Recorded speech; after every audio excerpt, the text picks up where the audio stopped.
ആഗോള അയ്യപ്പ സംഗമവും ന്യൂനപക്ഷ സംഗമവും ജനങ്ങളുടെ കണ്ണിൽ പൊടിയിടാനെന്ന പ്രതിപക്ഷ നേതാവ്. സർക്കാർ പരാജയ ഭീതിയിലാണ്. തെരഞ്ഞെടുപ്പ് അടുക്കുമ്പോഴാണ് സ്നേഹം. സംഗമം നടത്തി സർക്കാർ പരിഹാസപാത്രമാവുകയാണ്. ഭരണം തമാശയാക്കരുതെന്നും പ്രതിപക്ഷ നേതാവ് പറഞ്ഞു.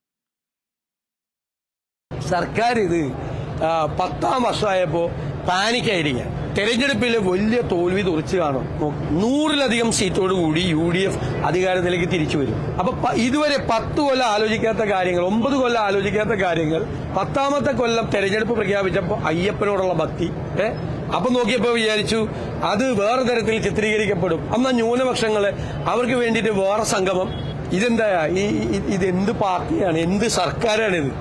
അതാ പിന്നെ എല്ലാ മതങ്ങളുടെയും എല്ലാ ജാതികളുടെയും ഉപജാതികളുടെയും ഒക്കെ സംഗമം നടത്തും.